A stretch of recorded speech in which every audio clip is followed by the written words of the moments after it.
how you doing? You see I got a lot of stuff on the go here. Trying to get organized here in the studio, in the vocal booth. I have another one right here. This is a little... hang on a second.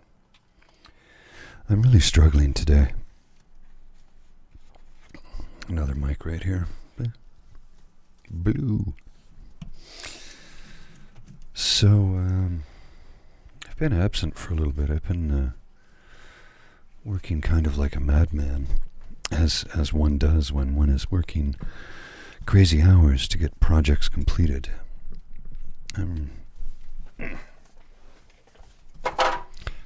Oopsie. Yeah, so I have a number of projects on the go right now.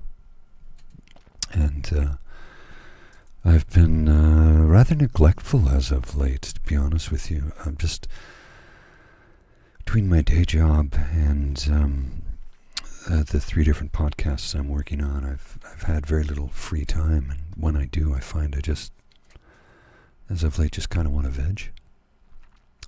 And you know, sometimes I feel guilty about that. It's an Irish Catholic thing, you see. Sometimes I feel guilty about just doing nothing, and then there's times when I remind myself that if you enjoy doing nothing, then how's that bad?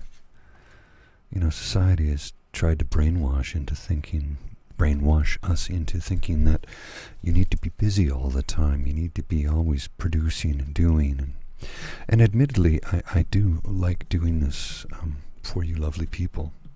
I very much do. It's just some days I don't have anything to say. And I mean, the whole point of this is to give you, of course, some ASMR style audio to stimulate your senses too. But also, we want to provide a comfortable outlet for you for your mental health.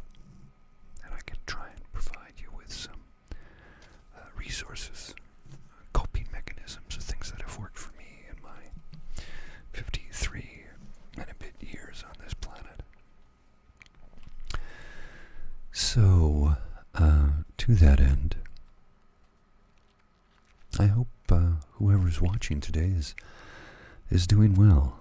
My last post was something I was just, a few folks had asked me to talk about music, so I shot with, of course, the music edited out, one of the jazz podcasts that I do. And I actually started to record another one yesterday, and then my entire computer system crashed multiple times, actually. So I wasn't able to really provide you with any sort of content yesterday, so I thought I would come on today and just talk for a few minutes and, you know, give you some additional ASMR content and talk to you about your mental health and how you're feeling and how you're doing. Now, for me, personally, I've actually been doing pretty good. A few weeks back, I had a sobering moment. I don't know what else to call it. A step into the light moment, perhaps. Either way, it was a moment in time when... sorry, I'm just muting my phone so it doesn't disturb us. It was an awakening moment, very much. I don't want to get into the specifics of it, but it was... And it's taken me a few weeks to come to terms with that moment. I mean, I was able to adjust immediately. But I haven't really talked about it. And it troubled me. It did. But it was basically somebody who actually cared enough to say, hey, you're being an a-hole. Stop doing that. Now, it was considerably more nuanced than that. It was not that cut and dried. It was done from a place of caring and concern and compassion, and everything was laid bare, though, and it was a tough moment for me. But I thanked the individual. I said, I had no idea I was behaving in that manner. And it's not that I was like rude, obnoxious, arrogant. I was just kind of short with people, curt. I'd become how do I describe it? I wasn't like this raging, vicious, hate-filled individual. It's not who I am. But I was less than cooperative, angry a lot of the time, and you could see I had a scowl on. I was not happy. So it was effectively self-assessment day, and luckily enough, I was able to come to terms with everything that was said to me, because none of it was inaccurate. I said, I apologize. I did not realize I was behaving in that manner. See, one of the things about mental health issues, be it anxiety or depression or bipolar disorder or whatever have you. I don't have bipolar, just anxiety and depression. But the thing is, they can creep in slowly.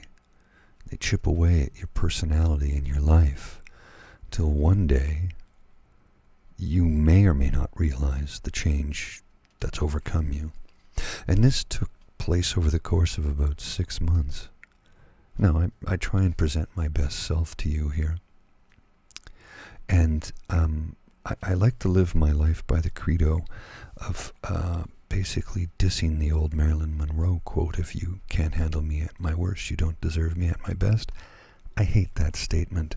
I think it's incredibly selfish and self-centered. I think you only deserve my best. I don't want you to see me at my worst. I will tell you when I'm there, but people don't need to be able to handle that. Nobody should have to handle that. Just because I'm in a terrible place doesn't mean I have an excuse to act in a terrible way, because I don't. I'm responsible for my actions, how I act and how I interact with people. So, a very sobering moment. Self-reflection. Spoke to my doctor about it. Altered the medication. Changed a few things I was doing. Concentrated on getting a great deal more exercise. And focused on gratitude, which I'd kind of let slip away. And it's simple to make, you can make the excuses. Like I try and be, every day, I try and find something to be grateful for. And some days it's difficult. And then there are times, hang on. I had to clear my throat. There are times when you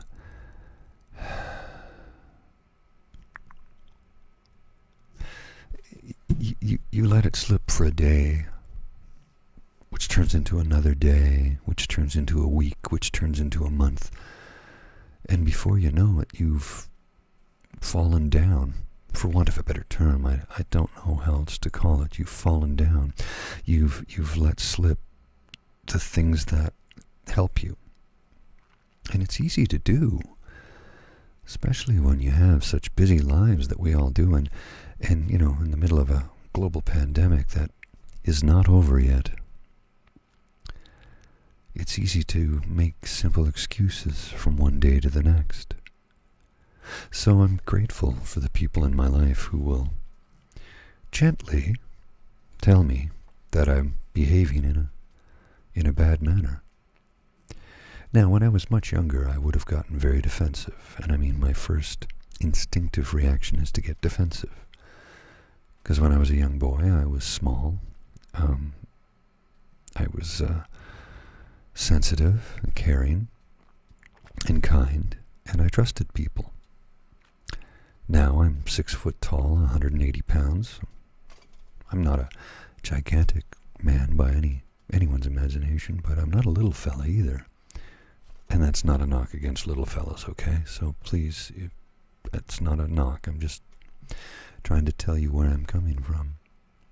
So, I was once picked on for being soft-spoken, sensitive, caring, kind.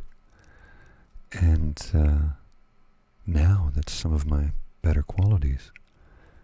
But over time, I got to be defensive because I used to get picked on, right? And, in my early 20s, if you had approached me and said, dude, your behavior is terrible right now, your attitude is bad, you need to improve, you need to be better, you need to pull up your socks or adjust your attitude. Well, I would have gotten defensive. I would have in my 20s. I might even in my early 30s have gotten defensive and said, you don't know what you're talking about. But I had a friend years ago who pointed out to me when I was in a bad place, that I was in a bad place. And I'll never forget that. The kindness she showed me and the sensitivity she showed me in telling me I was being a terrible person. And by terrible, I mean just confrontational, defensive, angry. I wasn't getting along with anybody. I was very contrary. And she told me, and I it was a little hard. It's always difficult to hear who's kidding who. But I'll never forget Heather saying that to me. It was a very light bulb, sobering moment, I was like, oh my God, you're right. Nobody else said it to me, but she did, and I'm forever grateful for that because it woke me up. And I went through that again just a few weeks back, and there's been a night and day change. And I'm not getting into the specifics. I do have to keep some things private, right? Anyway, suffice to say, it's taken me this long to talk about it because I needed to get to a place in my mind where I was okay with discussing it, because it was an embarrassing situation. It wasn't easy for me. And I'm sure you've all been down that road at some point in time. Anyway, I'm doing much better now, thank you. And I'm feeling much better. I'm carrying myself in a better manner, if that makes sense. Shoulders lifted, back straight, jaws out. I'm not in that bad place anymore. Anyway, I hope this helps you, whoever you are, wherever you may be. From the nation's capital of Ottawa, Canada. This is your good friend Paul, and I'll be back sooner than you expect.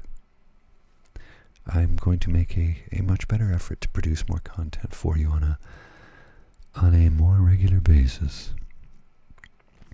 1 second here. Sorry, it's allergy season, and if I don't clear my throat, my voice gets rather harsh. And you don't need to hear me clearing my throat. At least I hope I hit the mute button.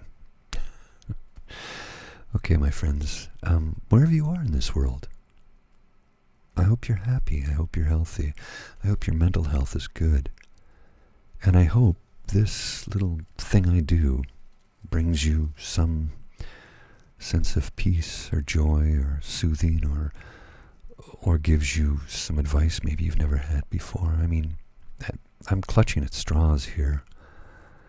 I'm making it up as I go along. You know the old saying, the imposter syndrome that many people have. I'm afraid, what are people going to do when they find out I don't know what I'm doing? Here's the thing. Nobody knows what they're doing. Nobody. Everybody feels that way. Everybody. Don't kid yourself. Okay. Bonsoir, mes amis.